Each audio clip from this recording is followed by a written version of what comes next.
Hello guys, how are you? I am Dev and hope you also doing well. Welcome to Beagle 24 channel. दोस्तों TVS rider जो है वो showroom पे आ चुकी है। आप जाके एक बार विजिट कर सकते हैं। और इस बाइक के आपको 4 कलर देखने को मिलेंगे, जिसमें कि आपको ब्लू और रेड कलर जो है वो बहुत ही अच्छा देखने को मिलेगा। जहाँ तक बात करें कलर्स की, तो कलर्स के नाम पर TVS ने बेवकूफ़ी बनाया है, क्योंकि केवल टैंक का कलर आपको ब्लैक और रेड कलर में दिखाई देगा। बाकी आप देखोगे तो इस गाड़ी में जनरली सारी की सारी फाइबर आपको देखने को मिलेगी, जो कि ब्लैक कलर में होगी। जहाँ तक सीट्स का कलर है वो भी ब्लैक देखने को मिलेगा। इस गाड़ी की बात करें तो इस गाड़ी में बहुत बढ़िया गाड़ी है। इसमें सबसे बढ़िया चीज़ जो लगी है वो इसका डिजिटल इंस्ट्रूमेंट कंसोल लगा है, लेकिन जो उसमें डिस्प्ले कलर यूज किए गए हैं वो आप कहने को तो कलर कह सकते हो, लेकिन वो जो कलर हैं वो दिखने में इतने अच्छे नहीं लगते, इतनी क्वालिटी नहीं दिखाई देती है उसमें। हाँ, लेकिन आपको उसमें एवरेज भी मिलेगा, आपको स्पीड भी दिखाई देगी, बाकी सब चीज़ें दिखाई देगी। तो हम इस पर विस्तार से बात करेंगे आगे। और दोस्तों इसमें और क्या कमियां हैं, कमियों की बात करूं तो इसमें आपको जो सबसे बहुत इंपॉर्टेंट फीचर था जो होना चाहिए था इस बाइक के अंदर, वो था कि यार इस बाइक में कंपनी ने किक को हटा दिया है। आज की डेट में खाली जो है गाड़ी इलेक्ट्रिक स्टार्ट आ रही हैं, तो किक को जनरली आप देखोगे तो 150 सीसी की बाइक्स के ऊपर से हटा रहे हैं। जहाँ तक बात करें SP 125 की, तो उसमें भी आपको किक मिलती है, क्योंकि जितने भी लो पावर की बाइक्स होती हैं उसमें उतनी बढ़िया बैटरी वगैरह यूज नहीं होती है। तो कभी यदि बैटरी की दिक्कत आती है, अभी तो दिक्कत नहीं आएगी आपको 2-3 साल तक, जब तक बैटरी अच्छी रहेगी, लेकिन आप ऐसी बाइकों को लॉन्ग लाइफ के लिए नहीं कह सकते हो।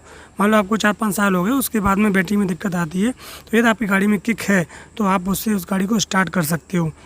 तो ये भी चीज़ मुझे बहुत ख़राब लगी इस बाइक की, कि इसमें कंपनी ने किक को हटा दिया है, जो कि किक होनी चाहिए, बहुत ज़रूरी है। तीसरी बात ये है कि जो कंपनी ने इसमें टैंक में जो बीच में टैंक पैड टाइप का यूज किया हुआ है, जो कि ब्लैक कलर में आप देख ही रहे हो फोटो में, तो वो भी एक लुक देने के लिए बहुत बढ़िया है। लेकिन उस प्लास्टिक की आप क्वालिटी देखोगे तो दिखते रह जाओगे। इतनी खटारा क्वालिटी यूज की हुई है कि आप उसको जाके जब भी शोरूम पे जाओ तो वहाँ चेक कर सकते हो, देख सकते हो उसको, और आप उल्टी उंगलियाँ मार के देख सकते हो, वो आवाज़ करती है। तीसरी चीज़ ये है कि जो कंपनी ने इसमें प्राइस रेंज को कंट्रोल करने के लिए जो भी आयरन का यूज किया है, वो जो सीट की थिकनेस है, जो मडगार्ड हो या कोई भी चीज़ें और हो, तो वो आप देखोगे तो वो जो है उसमें क्वालिटी से कंप्रोमाइज़ किया हुआ है। यदि क्वालिटी का जो आप चेक करोगे तो कैसे कर सकते हो क्वालिटी का चेक करना है आपको, तो आप एक बार SP 125 की देख लीजिए, उसकी क्वालिटी देख लीजिए, और यहाँ पे आगे इसकी क्वालिटी देख लीजिए। तो वैसे गाड़ी बहुत बढ़िया है, गाड़ी देखने में बहुत बढ़िया है। जहाँ तक जो अच्छी चीज़ें बात करूँ तो आपको इसमें स्प्लिट सीट मिलती है, जो कि आपको इस रेंज की 125 सीसी की बाइक्स में इतनी जल्दी नहीं देखने मिलती है। जहाँ तक पल्सर में आई थी, पल्सर में, लेकिन पल्सर के अंदर कलर कॉम्बिनेशन अवेलेबल नहीं है, तो इस वजह से वो उसका इतना मार्केट में क्रेज नहीं रहा। तो देखोगे मैं आपको डिजिटल इंस्ट्रूमेंट क्लस्टर दिखा रहा हूँ, देखो इसमें डिजिटल इंस्ट्रूमेंट क्लस्टर बहुत बढ़िया है, देखने में बहुत लुक अच्छा है, लेकिन इन्हीं कलर्स को थोड़ा सा फिनिशिंग क्वालिटी दे देते। इनके जो फ़ॉन्ट है, फ़ॉन्ट की स्टाइल चेंज कर देता, टाइम्स रोमन कर देता, कुछ और कर देता, जो कि या बर्दना कर देता, तो बहुत ही अच्छा लगता। तो ये कुछ चीज़ें मिसिंग दिखाई देती हैं। आप देखो गाड़ी पीछे से और आगे से देखोगे तो हैवी लगती है, लेकिन उतनी हैवी है नहीं। आप कह सकते हो कि इसको 125 सीसी की अपाचे बनाने की कोशिश की गई है, और उसमें कहीं तक कंपनी सफल भी रही है, लेकिन जो स्टेबिलिटी और क्वालिटी है वो आपको देखने को नहीं मिलेगी इसमें। गाड़ी बहुत ही हल्की है, इसे कहते हो कागज़ी गाड़ी कह सकते हो बिल्कुल भी, लेकिन लुक वाइज बहुत बढ़िया है। जहाँ तक एवरेज की बात करें, क्योंकि कंपनी ने इसमें टायर भी चौड़े दिए हुए हैं, जिससे कहती कंपनी बैलेंसिंग के लिए दिए हुए हैं, लेकिन कहीं ना कहीं जो बंदा 125 सीसी की बाइक खरीद रहा है उसके लिए एवरेज तो ख़राब ही मिलने वाला है आपको, एज कम्पेयर टू 125 सीसी के अदर बाइक्स हैं, जैसे कि आपकी ग्लैमर हुई, होंडा SP 125 हुई। तो जहाँ तक इसमें क्लेम की बात आ रही है तो इसमें आपको 50 से 60 का एवरेज देखने को मिल रहा है, जबकि होंडा जो SP 125 है और ग्लैमर है वो 70 से 60, 65 से 70 तक का आपको एवरेज उन्हें देखने को मिलता है। तो कहीं ना कहीं जो बंदे एवरेज को देखना चाहते हैं उनके लिए तो गाड़ी ये सफिशिएंट नहीं है, लेकिन हाँ जो स्टाइलिश गाड़ी चाहिए जिनको, और जिनको कम पैसों में, कम बजट में और ज़्यादा माल चाहिए, जिस तरह से कि चाइनीज़ फ़ोन होते हैं, कम पैसों में ज़्यादा फंक्शन मिलते हैं लेकिन लाइफ का पता नहीं, तो उसी तरह से इसकी लाइफ के बारे में कहूँ तो मैं कुछ नहीं कह सकता इसमें कि लाइफ कैसी रहेगी, लेकिन हाँ लुक वाइज और आपको एक न्यू एक्सपीरियंस मिलेगा। हाँ, यदि आप सोच रहे हैं कि आप 2-3-4 साल गाड़ी यूज करके और निकालने वाले हैं, तब आपके लिए बहुत बढ़िया है, लेकिन आप सोच रहे हैं कि गाड़ी थोड़ा सा मैं अपने पास रखूँगा, पर्सनल हैंड में रखूँगा, तो उसके मतलब से गाड़ी नहीं लगी मुझे। जो टैंक के ऊपर कावल लगाए गए हैं। टैंक इतना बड़ा नहीं है, लेकिन टैंक के ऊपर जो कावल लगाए गए हैं दोनों साइड में, उनकी भी क्वालिटी जो है टीन है वो बचती है। चौथी बात कहूँ मैं पीछे, तो जो लाइट दी है वो लाइट सिंबल दिखा दिया, इन्होंने सिंबल सा बना दिया है। तो ये कहीं ना कहीं सेफ्टी से कंप्रोमाइज़ है, क्योंकि जब आप पीछे से आ रहे होती हो तो आगे जो गाड़ी चल रही होती है उसकी लाइट ही इंडिकेट करती है कि गाड़ी किस तरह की है, छोटी है, बड़ी है, किस लेवल की गाड़ी है। तो जो इसमें लाइटिंग है वो लाइटिंग नाम मात्र के लिए दी गई है, जैसे कि आपको देखोगे रेसिंग गाड़ियों में होती है, जो कि 350 सीसी और आप 200 सीसी से ऊपर की बाइकें होती हैं। तो क्योंकि उनकी स्पीड अच्छी होती है और बहुत तेज़ चलती हैं, तो उनको फॉलो करना इतना आसान काम नहीं है। वो तो आपसे आगे ओवरटेक करके जाएंगी, क्योंकि नॉर्मली जो गाड़ी चलाते हैं लोग वो 60 से 70 के बीच में चलाते हैं। लेकिन आप राइडर में 125 सीसी की बाइक्स में आप ऐसा करोगे तो ये कहीं ना कहीं सेफ्टी से कंप्रोमाइज़ है, क्योंकि हैवी गाड़ियाँ आपके पीछे आएंगी और उनको आपकी जो लाइट है उसकी विजिबिलिटी कम होने वाली है। तो ये चीज़ कहीं ना कहीं देखने को मिलती है। तो थोड़ा सा इम्प्रूवमेंट हो जाता है इसमें तो और बढ़िया रहता है। तो क्यों अब कंपनी ने ऐसा क्यों किया, उसका भी रीज़न है कि कंपनी ने जहाँ पर डिजिटल इंस्ट्रूमेंट कंसोल दिया हुआ है वो भी कलर्ड इंस्ट्रूमेंट कंसोल दिया हुआ है, तो उसकी वजह से गाड़ी की प्राइस जो वैसे 1 लाख हो गई। अब यदि कंपनी इसमें कुछ और मॉडिफिकेशन करती, यानी कि जो पार्ट्स की क्वालिटी और बढ़िया करती, तो गाड़ी की कीमत पहुंच जाती 1.25 लाख के करीब। तो फिर इस गाड़ी की जो कंपटीशन है मार्केट से ख़त्म हो जाता, क्योंकि ये गाड़ी आप देखोगे तो ये हाई लेवल की गाड़ियों से टक्कर नहीं ले सकती है, क्योंकि इसका कंपटीशन 125 सीसी की जो इंडियन मार्केट में बाइक्स हैं अवेलेबल हैं पहले से ही, पल्सर की और हीरो की, होंडा की, तो उनसे ही कंपटीशन करना है इसको। तो आप KTM 125 से नहीं कर सकते कंपैरिजन, तो उसकी केस में इसका जो मार्केट है वो पूरा ख़राब हो जाता है खड़े। इसीलिए कंपनी ने कहीं ना कहीं कंप्रोमाइज़ किया हुआ है। लेकिन गाड़ी शानदार है, आपको इसमें बहुत अच्छे फीचर्स देखने को मिलेंगे। बहुत सारी चीज़ें हैं जो कि आप खुद जाओगे तो फील करोगे, और आपने प्रीवियस वीडियो देखा होगा तो उसमें मैंने सारे इसके फीचर्स बता दिए हैं।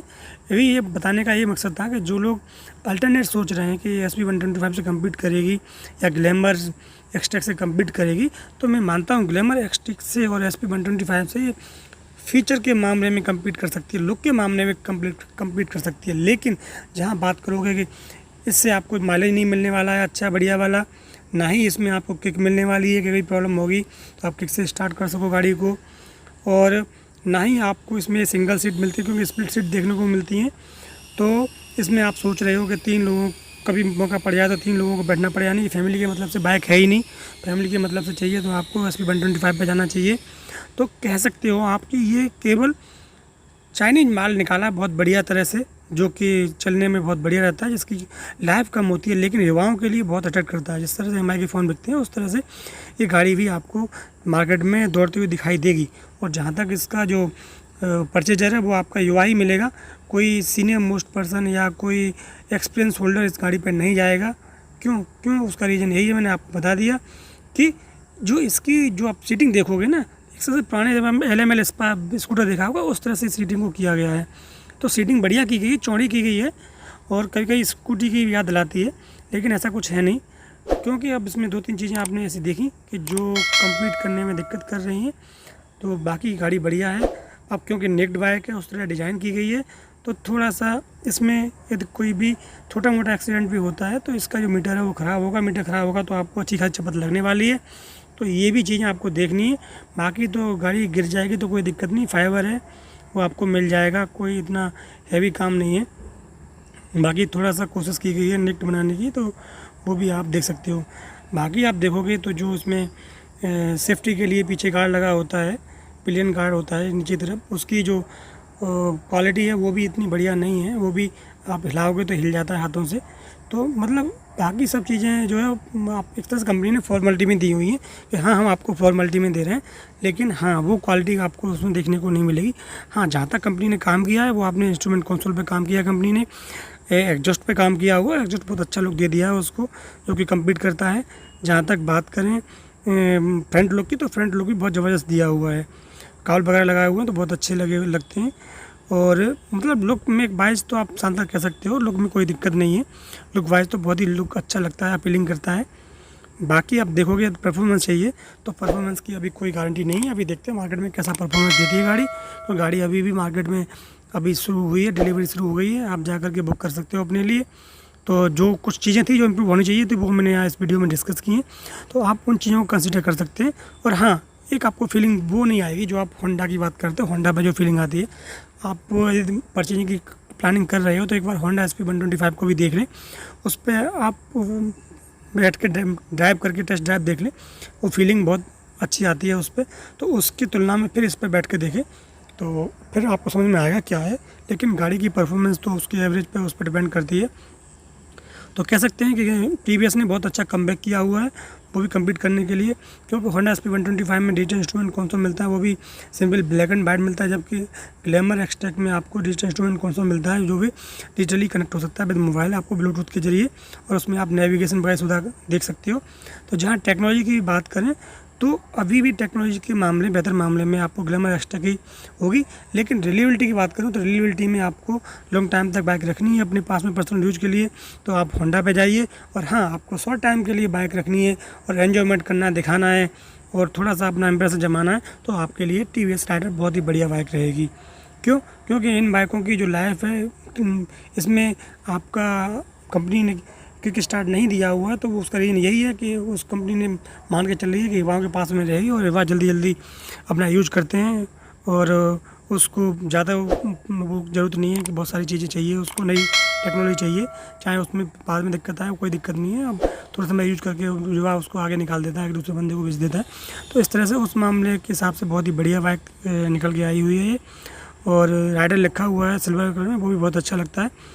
और जहाँ इसका जो जैसे कहोगे ब्लू कलर है, वॉयलेट ब्लू कलर है, जो बहुत ही शानदार लगता है, उसको देखोगे तो बहुत ही गाड़ी उसमें एक नए लुक में नज़र आती है, तो आप उसको ज़रूर देखें। और हाँ, टेस्ट ड्राइव जरूर करें। बाकी चीज़ें देखोगे तो क्लच वगैरह है, ब्रेक वगैरह है, उनको भी सिल्वर का यूज किया गया है, तो वो फील नहीं आती है कि प्लास्टिक का कवर चढ़ा हुआ लोहे वाली चीज़ें। तो बहुत सारी चीज़ें हैं जो कि फीलिंग करती हैं, लेकिन हाँ, जो नाराज़ करती हैं चीज़ें वो वही हैं कि टैंक के ऊपर जो प्लास्टिक का कावल सा लगाया गया है, जो कि लुक तो बढ़ाता है लेकिन उसकी क्वालिटी बहुत घटिया है। और टैंक के आसपास जो कावल लगाए गए हैं वो भी उतनी बढ़िया क्वालिटी के नहीं है। तो आप देख सकते हो कि गाड़ी फुल ऑन फाइबर है और स्टील का कम से कम यूज़ किया गया है, जो कि कॉस्ट कम रखने के लिए। बाकी आपको इंस्ट्रूमेंट क्लस्टर तो है ही, आपको इसका डिजाइनिंग अच्छी है, हेडलाइट बहुत बढ़िया है, तो बाकी सब चीज़ें आपको देखने को मिलेंगी। बाकी डिस्क में भी अवेलेबल है, तो ये और सोने पर सुहागा है। तो जो डिस्क की बात करोगे तो 1 लाख समथिंग 1,04,000 रुपये के आसपास आती है, तो गाड़ी की कॉस्ट भी अच्छी है। तो दोस्तों, वीडियो आपको कैसा लगा? वीडियो को लाइक करें, शेयर करें।